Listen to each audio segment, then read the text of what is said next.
Hi there, this video continues what we've been talking about in a previous video where we're looking at centers of circles where certain lines meet and they meet in the center of a, did I say center of circles?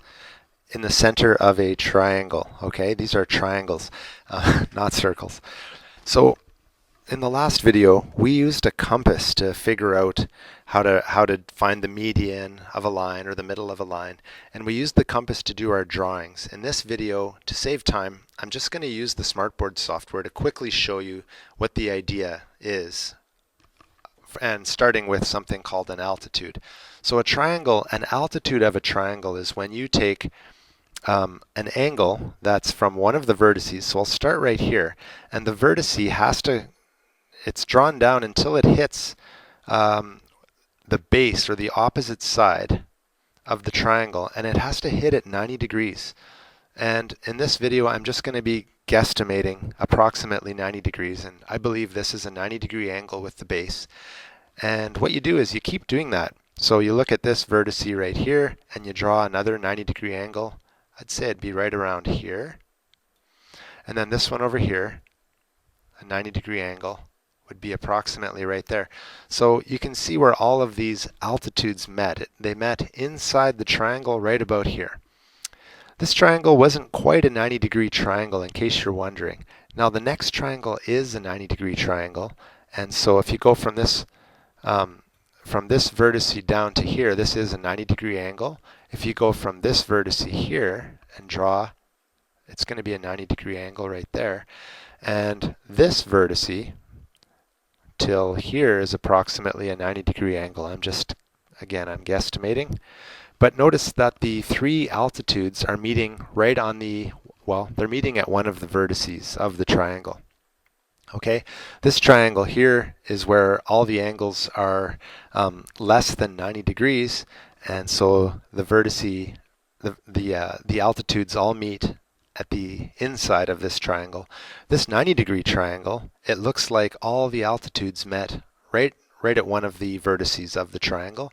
And this one here is tricky. If you were to draw and do what we were just doing, it's tricky, and so you can see that they've kind of drawn it in here for us because this one is trickier than the other triangles. If you were to draw this to 90 degrees, there it is. And if you were to take this one and try to make 90 degrees with this line, you would see, oh, it's 90 degrees only if you go way out here, okay? And in order for these lines to meet, see the line that I just drew earlier and this line, in order for them to meet, they're going to have to meet way down here. So I'm going to actually extend this line so that they meet, because that's the point of this, is to see where the altitudes meet, okay? So from here, we would say, well, this isn't 90 degrees with this side here. It's not 90 degrees, not until we get way down here. In order to draw this with a pencil, you'd probably have to extend the lines of the triangle and use that to try and figure this out. But notice that all these altitudes met outside the triangle, okay? So to summarize all these altitudes, where they meet, okay, they meet at something called the orthocenter. They meet at something called, where this red dot is right here. That's called the orthocenter. And for acute triangles, the orthocenter is on the inside, and for the obtuse triangle, the orthocenter is on the outside. And this last one here was an obtuse triangle because this spot right here was more than 90 degrees. So it's called an obtuse triangle. And yeah, a 90-degree triangle, they actually meet right on one of the vertices. Okay, so that is how altitudes meet in the middle, and it's called an orthocenter. Let's move on, and let's talk about the vertex bisectors of a triangle, okay? A vertex bisector is, and it's already been drawn for us here, a vertex bisector is when you bisect the vertex, which means cut that vertex in half exactly in the middle and extend a line. There we go. There's one vertex bisector.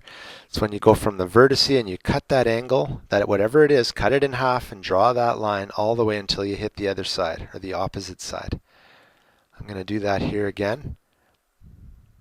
And by the way, if you had a compass and you wanted to do that, there is a way to bisect an angle with a compass. I'm just not getting into it right now.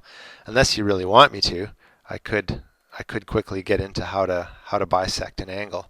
I'll try it with this guy right here. Let's say you wanted to bisect this angle right here. Okay?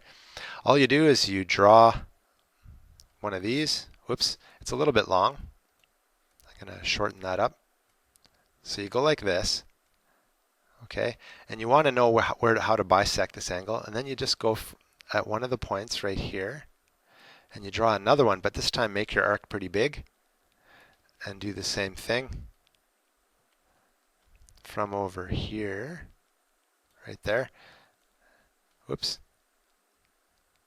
Okay, and if we were to bisect the angle using a compass, all we would do, I'm going to get my ruler out, my red line, you would go from this point to where it cuts through. See right here where the lines, the two arcs cut?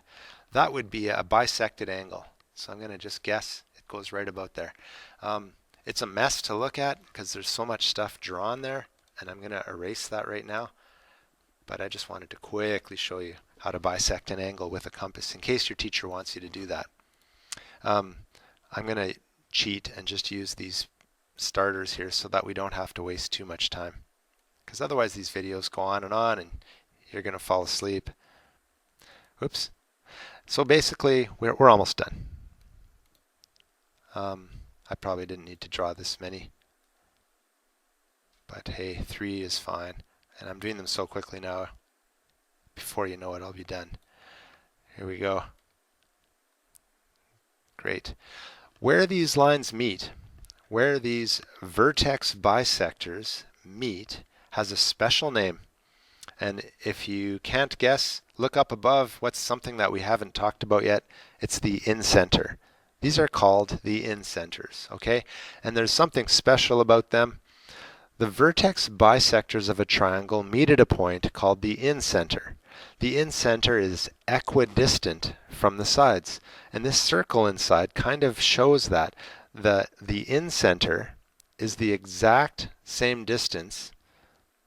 So the distance between the incenter and this side right here is the same distance as from here to here, as in, the shortest distance, and then from here to here.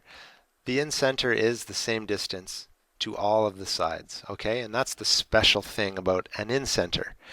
In the US, I suppose they might spell it like you see up above. In Canada, they spell it with an R-E instead of an E-R. Not a big deal. I just thought I'd mention that in case you're confused and wondering why the spelling difference. Hopefully you have survived this little lesson on altitudes and vertex bisectors and where they meet inside a triangle.